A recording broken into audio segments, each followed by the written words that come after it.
Bismillahirrahmanirrahim. Assalamualaikum warahmatullahi wabarakatuh. Waalaikumsalam warahmatullahi wabarakatuh. Innal hamdalillah nahmaduhu wa nasta'inuhu wa nastaghfiruh wa na'udzu billahi min shururi anfusina wa sayyiati a'malina. Man yahdihillahu fala mudilla lahu wa man yudlil fala hadiya lahu. Wa asyhadu an la ilaha illallah wahdahu la syarika lahu wa asyhadu anna Muhammadan abduhu wa rasuluhu la nabiyya wa la rasulahu ba'dah.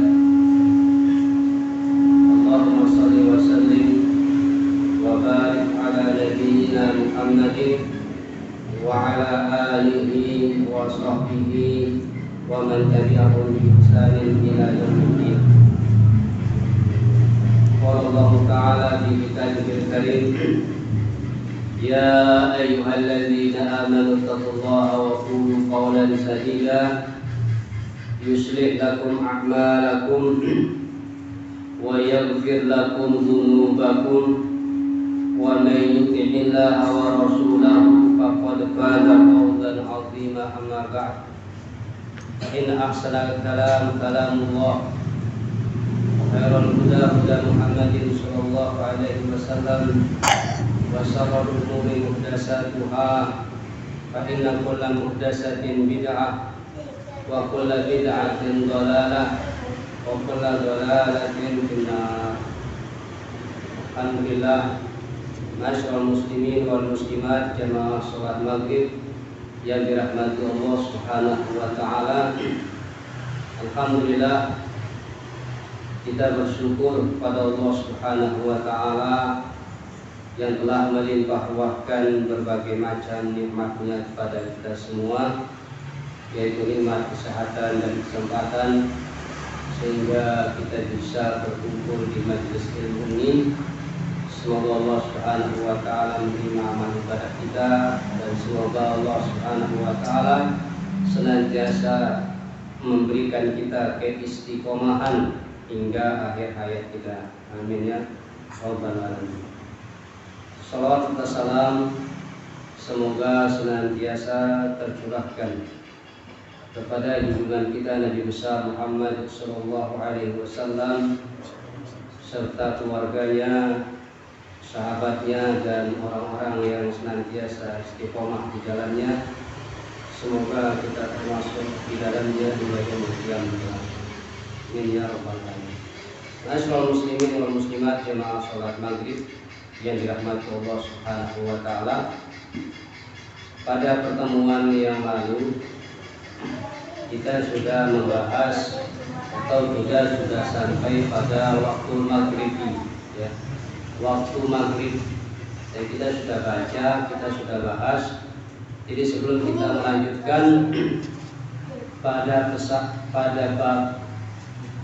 bab berikutnya, kita akan bertanya dulu tentang waktu maghrib. Jadi dalam waktu maghrib itu ada beberapa perkara ya yang dianjurkan oleh Nabi kita Muhammad sallallahu alaihi wasallam. Siapa yang bisa menjawab salah satunya saja? Menutup pintu, betul. Jadi ketika awal masuk waktu maghrib, kita disunahkan oleh Nabi kita Muhammad sallallahu alaihi wasallam menutup pintu di awal maghrib dengan menyebut nama Allah atau bismillah. Kemudian yang kedua, sunnah-sunnah di waktu maghrib selain menutup pintu,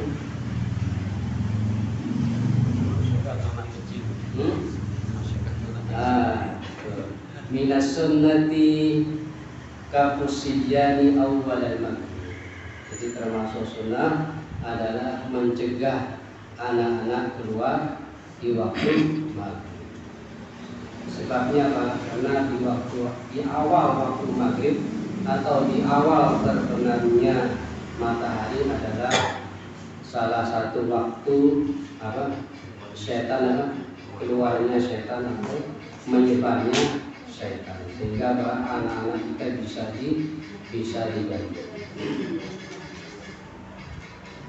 Baik, sekarang kita lanjutkan bab berikutnya adalah waktu isya. Jadi setelah waktu maghrib berlalu selesai, maka kita akan memasuki waktu isya. Fihi iddatumur. Di dalam waktu isya ini juga terdapat beberapa perkara ya yang dianjurkan, yang diajarkan oleh Nabi kita Muhammad Sallallahu Alaihi Wasallam demi untuk kemaslahatan umatnya. Fihi iddatumur. Di dalam waktu isya ada beberapa perkara. Yang pertama adalah al-amrul awwalu, perkara yang pertama yakrahul hadisu wal mujalasatu ba'da. Nabi Sallallahu Alaihi Wasallam dibenci apa? Dibenci berbincang-bincang setelah isya dan nongkrong setelah isya. Jadi kebanyakan setelah waktu isya itu biasa para remaja, para atau pemuda-pemudi, baik yang muda atau yang tua, biasanya setelah isya itu biasa duduk-duduk ya, atau nongkrong di pinggir jalan yang tidak ada manfaatnya. Dalilnya adalah hadis Abi Bardah Al-Aslami radhiyallahu anhu. Rasulullah sallallahu alaihi wasallam bersabda, "Wa kana yakrahu an-nauma qablaha wal hadisa ba'daha." Jadi Nabi sallallahu alaihi wasallam tidak menyukai tidur sebelum isya, wal hadisa ba'daha, dan berbincang-bincang setelah isya. Syekh Abdul Baqi rahimahullah menjelaskan, faqad kana Nabi sallallahu alaihi wasallam yanamu awwalul laili ba'da isya idza kana yaqulu naum qabla isya wal hadisa ba'daha. Jadi kebiasaan Nabi sallallahu alaihi wasallam itu adalah tidur di awal malam setelah isya. Jadi itu adalah kebiasaan Nabi, tidur di awal malam setelah isya. Karena apa? Yaqra'un naum qabla isya wal hadisa ba'daha. Karena Nabi sallallahu alaihi wasallam tidak menyukai tidur sebelum isya dan berbincang-bincang setelah isya.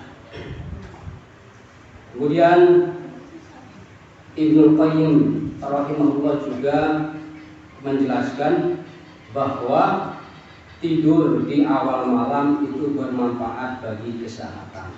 Jadi beliau berkata, wa anfa'un naum makana inda syiddatil hajat ilaih wa naumu awwalul laili ahmada wa anfa'a min akhirih. Jadi tidur yang paling bermanfaat adalah tidur ketika sangat mengantuk. Wa naumu ahwalul lail ahmada wa anfa'a min akhirih. Dan tidur di awal malam paling baik dan paling bermanfaat dibanding tidur yang lainnya. Jadi di sini kita dianjurkan supaya di awal waktu setelah waktu isya atau di awal malam kita dilarang oleh Nabi Sallallahu Alaihi Wasallam tidur sebelum isya dan berbincang-bincang setelah isya, dan kita dianjurkan untuk tidur di awal malam, karena itu adalah kebiasaan Nabi Sallallahu Alaihi Wasallam. Dan juga larangan Nabi Sallallahu Alaihi Wasallam untuk berbincang-bincang setelah isya ini tidak bersifat wajib. Ini adalah sebuah anjuran atau istihbab. Jadi hanya anjuran saja, tidak bersifat wajib.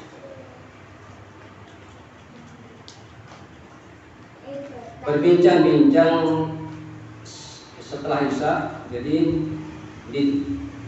dijelaskan oleh para ulama bahwa hukum asal berbincang-bincang setelah Isya adalah makruh. Akan tetapi apabila ada maslahatnya berbincang-bincang setelah Isya maka diperbolehkan. Waqala ulama, para ulama berkata, wal makruhu minal hadisi ba'dal isya wa ma kana fil umuri allati la maslahata fiha. Jadi para ulama berkata menjelaskan tentang hadis Nabi Shallallahu Alaihi Wasallam, bahwasanya Nabi Shallallahu Alaihi Wasallam tidak menyukai berbincang-bincang setelah Isya. Wal makruh minal hadis, yang dibenci oleh Rasulullah Shallallahu Alaihi Wasallam berbincang-bincang setelah Isya adalah apa? Berbincang-bincang yang tidak ada maslahatnya, berbincang-bincang yang tidak ada manfaatnya. Misalnya habis Isya nongkrong-nongkrong, kumpul-kumpul sama teman-temannya, kemudian apa? Menceritakan aib-aib orang, bercerita yang tidak ada apa?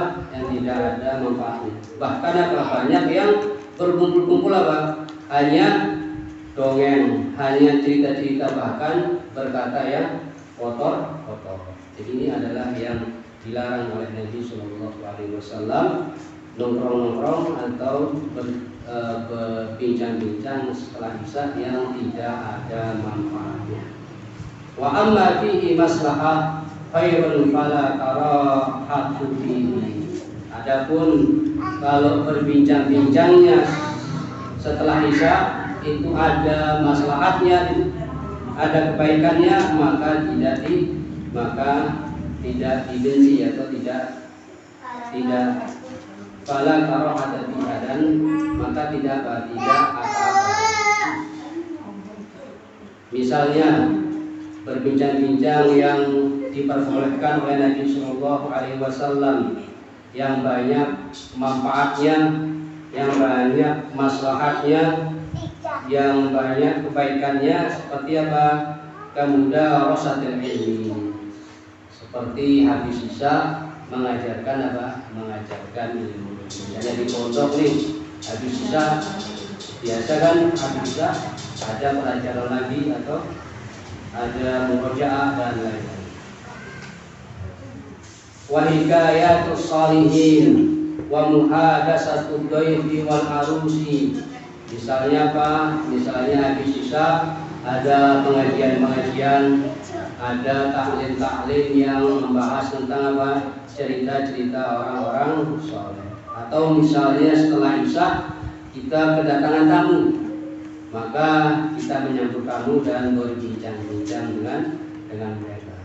Tentunya Pak, dengan syarat tidak sampai begadang sampai tengah malam. Dan juga yang kita bincang-bincangkan juga Pak, yang ada maslahatnya. Kadang-kadang ada orang yang berbincang-bincang itu dia asal ngomong, kadang asal lucu, kadang bahasanya tidak bagus dan lain-lain.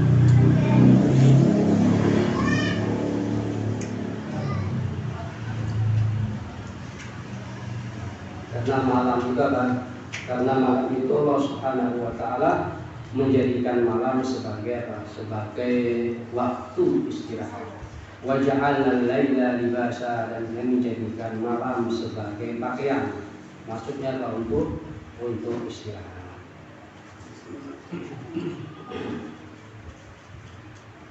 Kemudian Syekh Shalih Al-Utsaimin rahimahullah juga berkomentar tentang hadis Nabi Sallallahu Alaihi Wasallam.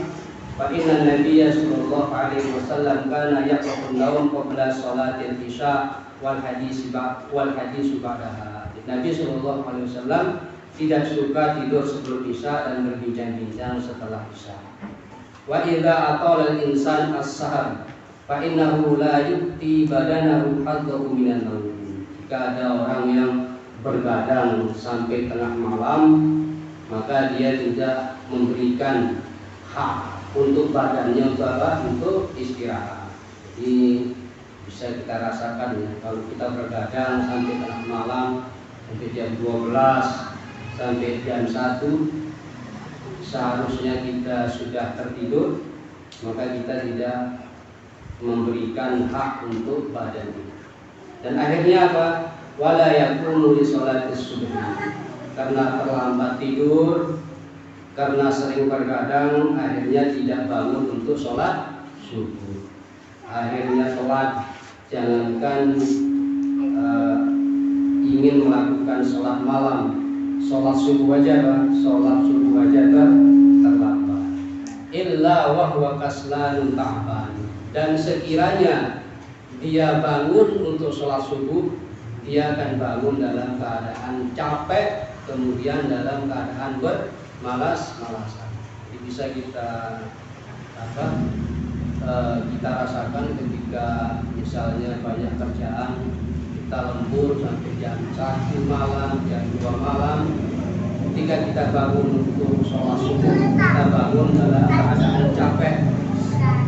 Setelah bukan hanya sekedar capek, juga kita bangun dalam keadaan apa? Malas-malasan.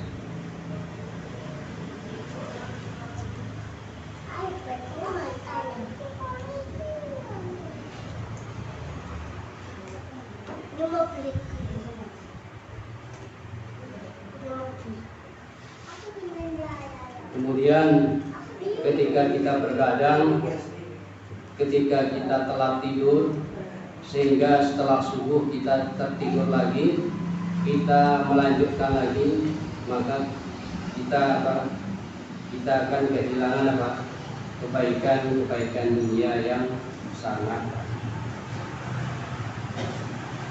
Baik, kita lanjutkan. Wala yakrahu ay yatahaddasa al-insana ba'da al-isya'i in kana fi talabi ilmin aw amalun fi masalihil muslimina aw as-subli aw musamaratu ahlin wa daifin wa nahwi. Jadi Nabi SAW tidak membenci semata-mata berbincang-bincang setelah isya jika ingkana fi thalabi ilmin, apabila dalam rangka untuk menuntut ilmu. Dan biasa di pondok-pondok itu habis isya mereka murojaah kembali, mereka menghafal Al-Quran, mereka belajar sendiri, atau bahkan mereka belajar kelompok. Jadi ini adalah yang ada manfaatnya, yang ada maslahatnya. Au amalun fi masalihil muslimin, atau setelah isya kita berbincang-bincang tentang apa? Tentang kemaslahatan kaum muslimin. Au musamaratu ahli, atau setelah isya kita berbincang-bincang dengan keluarga, dengan anak-anak, tentunya apa? Berbincang-bincang dalam masalah kebaikan dan tidak sampai larut. Wa yadullu alaihi, dalilnya. Jadi yang pertama, Nabi SAW membenci tidur sebelum isya dan tidak suka dan membenci duduk-duduk atau nongkrong atau bercakap-cakap setelah isya. Kita sudah bahas dalilnya, kita sudah baca dalilnya, dan sekarang Nabi SAW tidak tidak melarang secara maksudnya hukumnya bukan wajib. Ini adalah hanya anjuran saja. Jika ada maslahatnya maka diperbolehkan. Hadisnya adalah, dalilnya adalah bahwa Nabi SAW sering berbincang-bincang setelah isya adalah hadis Umar ibn Khattab radhiyallahu anhu qala.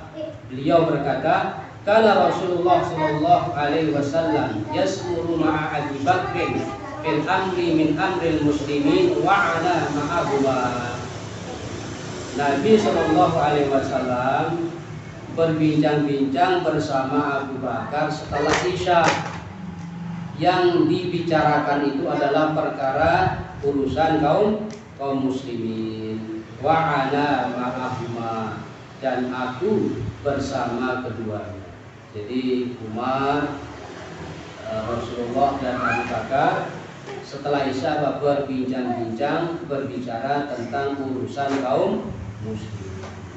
Berarti kan ada maslahatnya ya, ada kebaikan di dalamnya, maka tidak apa-apa.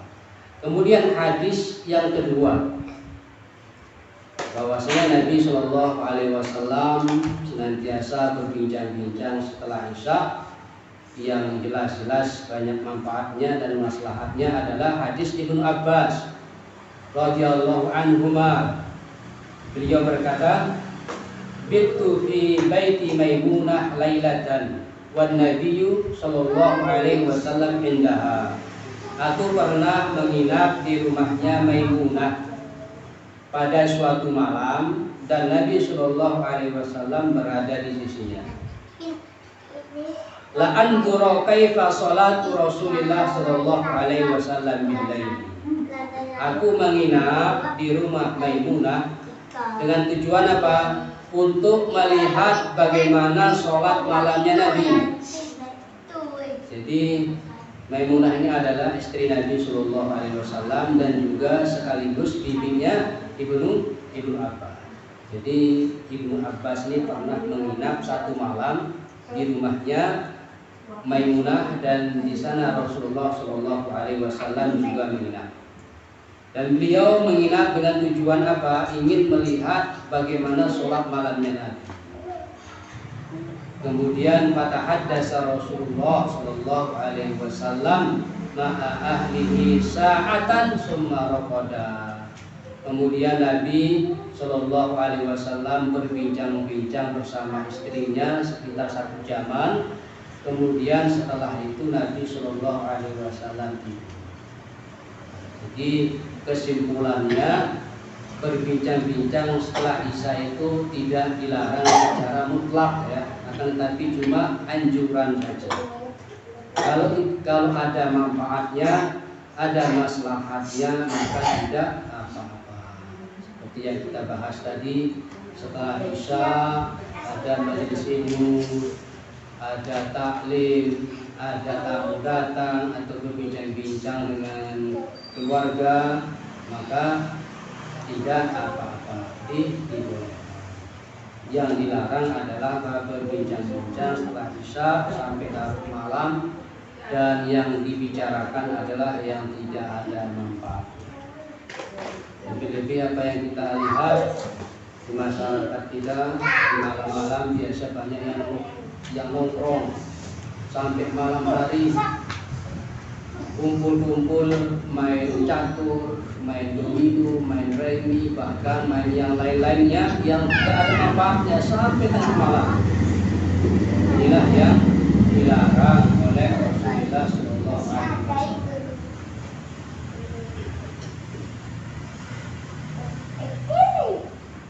Wa syababul qara'ah, sebab dibencinya bercakap-cakap dan nongkrong-nongkrong setelah Isya adalah anna naumahu yata'akhkhar wa yakhafu minhu ta'rifu subha an waqtiha aw an awwaliha aw yaqutahu qiyamul laili mimman yahtadahu.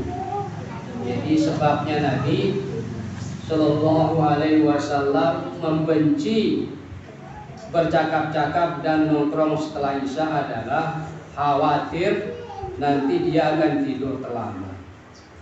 Kalau sudah tidur terlambat sampai larut malam, maka khawatir dia akan tidak bisa bangun untuk sholat subuh, atau bisa saja dia lewat untuk sholat subuh, bangun terlambat. Au yaqutahu qiyamul lail mimman yaqtadahu, atau dia akan luput untuk sholat malam bagi orang yang terbiasa bangun sholat malam. Jadi bagi orang yang terbiasa bangun sholat malam, kalau dia sering begadang, khawatir apa? Khawatir luput atau telat bangunnya, karena dia sudah terbiasa bangun untuk sholat malam. Walidha zaman Nabi sallallahu alaihi wasallam ar-rajul alladhi yanamu al-lail kulluhu hatta yusbih. Oleh karena itu Nabi sallallahu alaihi wasallam mencela laki-laki atau orang-orang yang tidur di malam hari sampai terlambat bangun sholat subuh. Wala yaqumu li sholatil lail, dan dia juga tidak bangun untuk sholat malam. Sholat subuh aja terlambat, lebih-lebih apa untuk bangun sholat malam.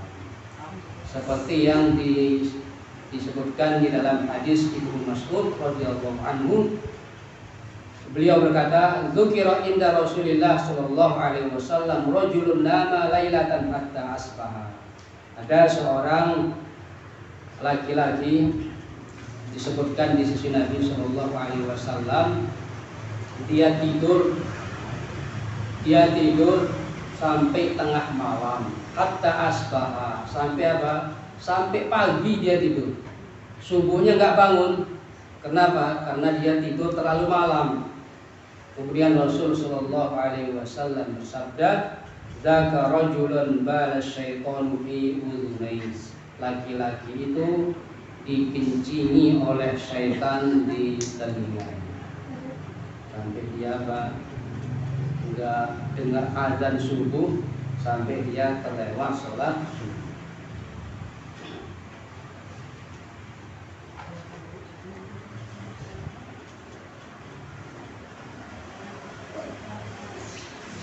Wa kana Umar bin Khattab radhiyallahu anhu yanha 'anis sahar. Umar ibn Khattab Amirul Mukminin radhiyallahu anhu melarang tentang supaya jangan bergadang. Yanha 'anis sahar. Jadi Umar ibn Khattab ini melarang untuk apa? Untuk jangan bergadang. Jadi di masa pemerintahan atau khalifah Umar bin Khattab, beliau ini di masanya setiap malam habis isya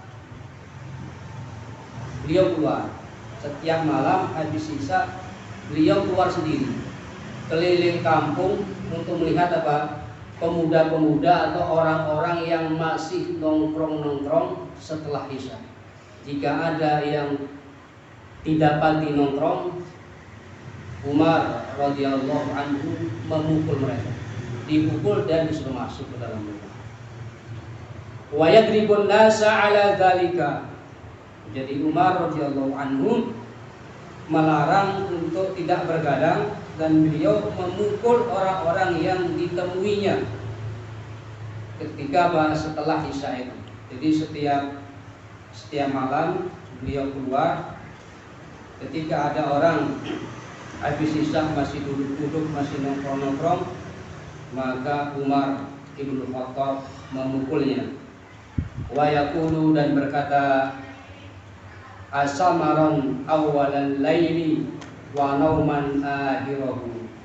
Kalian bergadang di awal malam, wa nauman akhirahu, dan kalian tidurnya terlambat.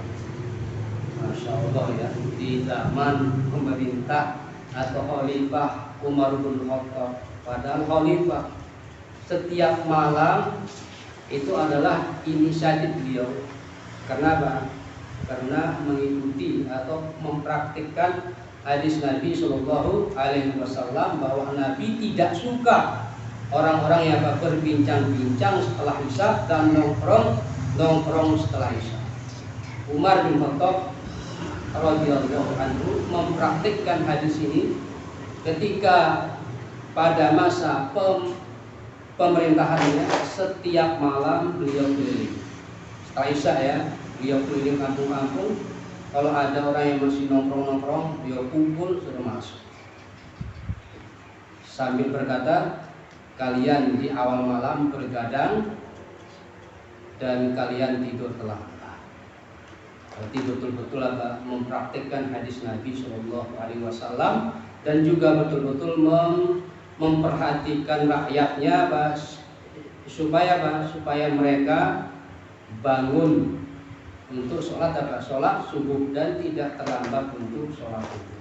Dan juga bagi orang yang sudah terbiasa sholat malam supaya tidak telat bangun. Makanya wajar dalam masa Khalifah Umar bin Khattab ya, pemerintahannya seperti itu ya, hasilnya masyarakatnya terdidik, masyarakatnya Masya Allah ya, di atas iman. Karena pemerintahnya memang khalifahnya memang mengikuti Rasulullah Shallallahu Alaihi Wasallam dan mempraktikkan hadis-hadis Nabi Shallallahu Alaihi Wasallam. Kemudian perkara yang kedua, al-amrus tsani. Perkara yang kedua dalam waktu Isya adalah al-afdalu fi sholati isya'i an tu'akhkhira ma lam yakun fi dzalika masyaqqatun 'alal ma'mumin.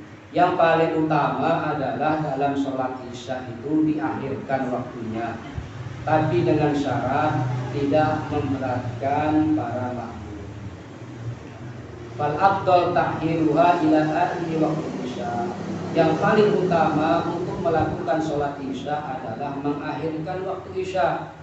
Wa hadza ta'khir yastaridu fihi mura'atul ma'mumin wa ahwalihim. Mengakhirkan waktu Isya ini ada syaratnya, tidak semata-mata diakhirkan, tapi ada syaratnya, yaitu melihat kondisi para makmum dan melihat keadaan mereka. Dalilnya adalah hadis tentang mengakhirkan waktu Isya. Yang pertama hadis Aisyah radhiyallahu anha qalat, beliau berkata, "A'taman Nabi sallallahu alaihi wasallam dzata lailatin." Rasulullah sallallahu alaihi wasallam pernah menjadi imam pada suatu malam salat Isya. Hatta dhahaba amatul lail, sampai tengah malam. Wa hatta nama ahlul masjid, sampai yang tidur di masjid itu sampai tertidur karena saking malamnya. Summa kharaja fa shalla, kemudian Nabi bangun, kemudian keluar dan sholat Isya. Jadi orang-orang sudah pada tidur, kemudian Nabi bangun, keluar ke masjid, kemudian beliau sholat Isya dan bersabda, "Innahu la waqtuha." Inilah waktu yang paling afdal untuk sholat Isya, jam segini ini. Laula an asyqa ala ummati, kalau tidak memberatkan umat. Jadi kesimpulannya, kalau memang kita mengakhirkan waktu sholat Isya memberatkan, mungkin takut kita habis tidur di awal waktu, kita khawatir untuk lolosan atau juga tidak bisa berjamaah, maka paling afdol di awal.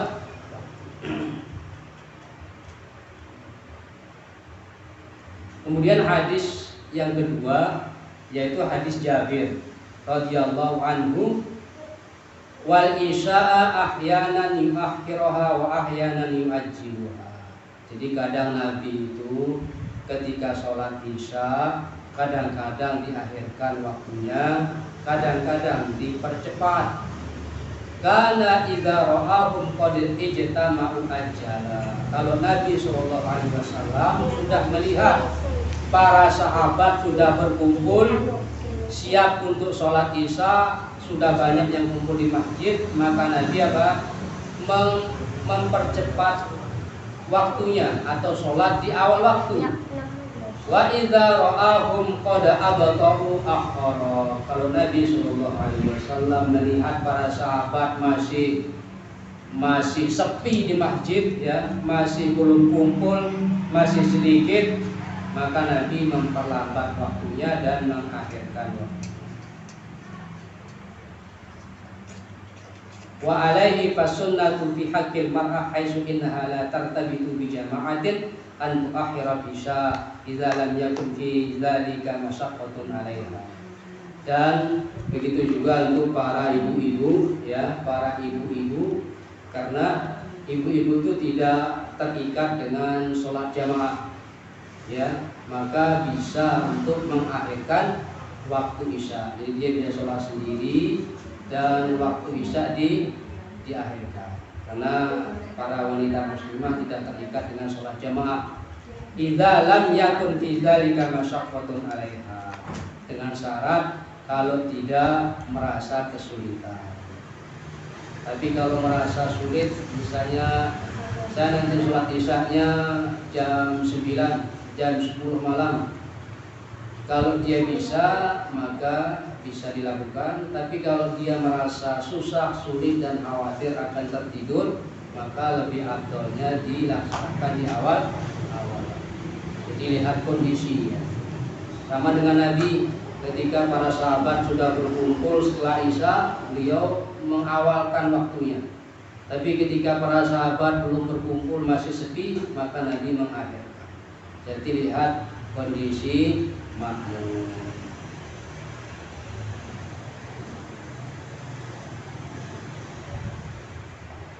Baik, sudah selesai waktu isya. Hal min soal, ada pertanyaan tentang waktu isya? Kalau saya bisa jawab, saya jawab. Kalau nggak bisa, Allahu a'lam bishawab. Ada pertanyaan tentang waktu isya?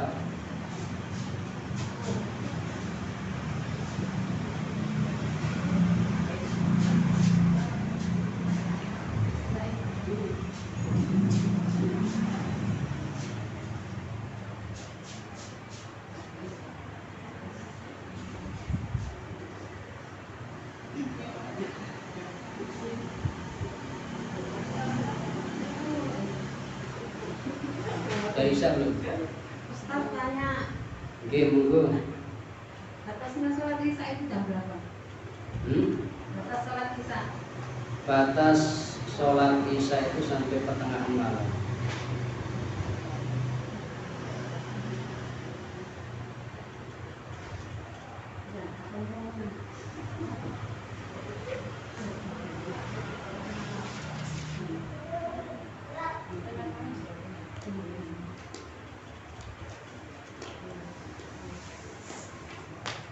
Sebelum imsak.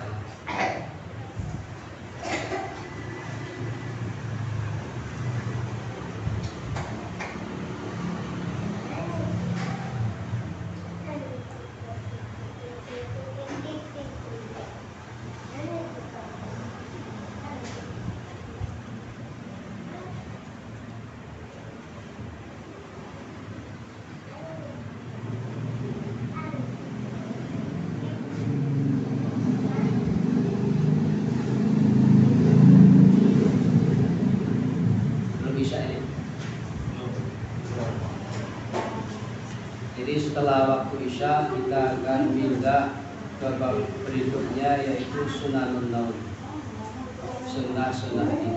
Jadi setelah waktu isya berlalu, maka sudah waktunya bagi kita tidur, kita istirahat. Jadi di dalam bab tidur ini juga ada beberapa sunnah.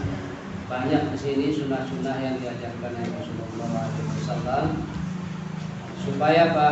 Supaya tidur kita bernilai ibadah, supaya tidur kita mendapatkan pahala. Jadi bukan hanya sekedar ngantuk tidur bangun, ngantuk tidur bangun. Jadi kita harus mengikuti ajaran atau sunnah-sunnah Nabi SAW dalam bab tidur ini, sehingga tidur kita bernilai ibadah, mendapatkan pahala dari Allah Subhanahu wa Ta'ala, dan juga senantiasa terjaga dari gangguan setan, terjaga dari mimpi-mimpi buruk, dan seandainya kita bermimpi maka kita akan bermimpi yang baik.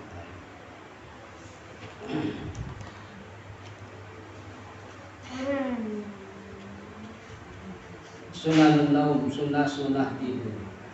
Wa fin naumi iddatu sunan. Di dalam bab tidur ini ada beberapa sunnah-sunnah. Ada yang bisa menyebutkan sunnah-sunnah tidur? Ayo, setiap malam tidur. Masa nggak tahu sunnah-sunnah?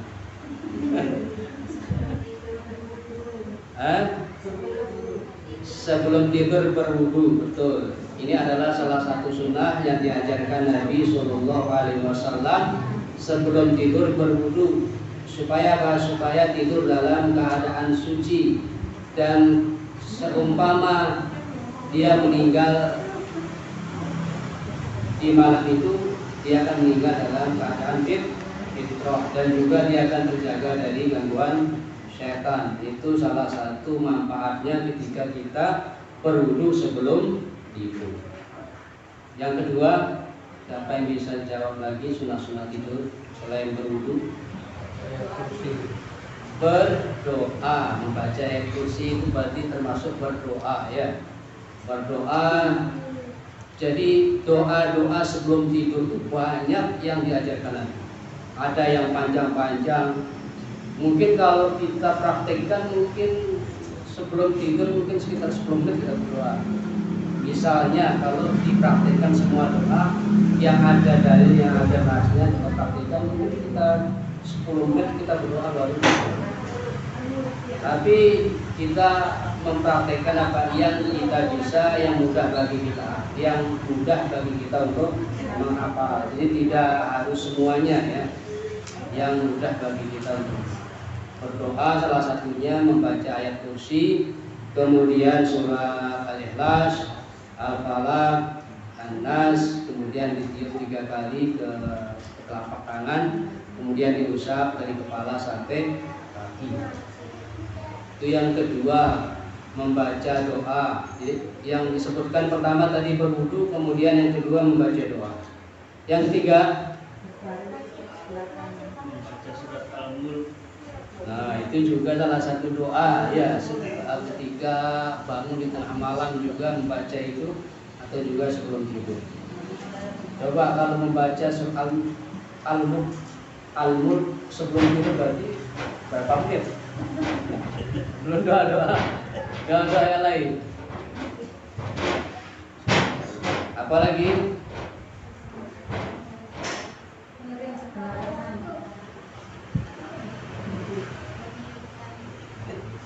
Jadi di sini ini yang jarang disebutkan, mungkin jarang diketahui adalah sunnah Nabi Shallallahu Alaihi Wasallam yang begitu penting ya, dan juga sangat penting, yaitu itfa'un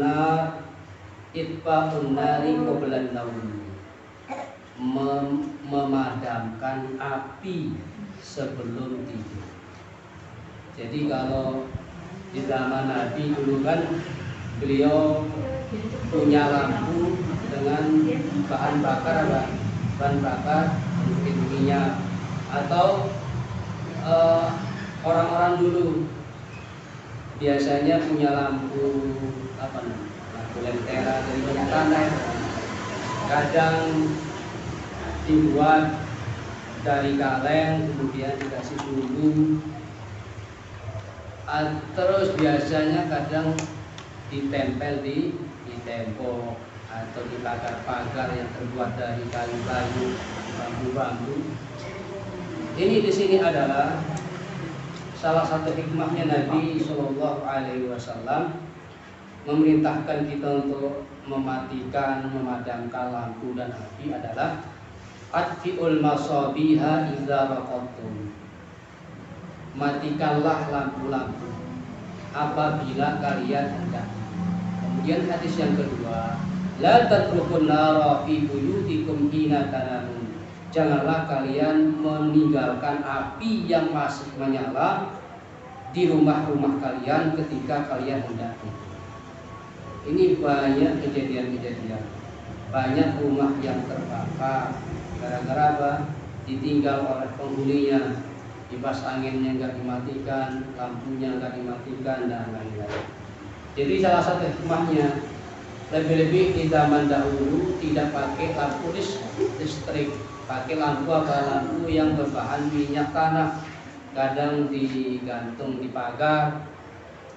Khawatir apa? Khawatir ada tikus yang lewat kemudian menabrak apa? Lampu itu sehingga berjatuh ke bawah, minyak tanahnya juga tumpah, akhirnya apa? Terjadi kebakaran.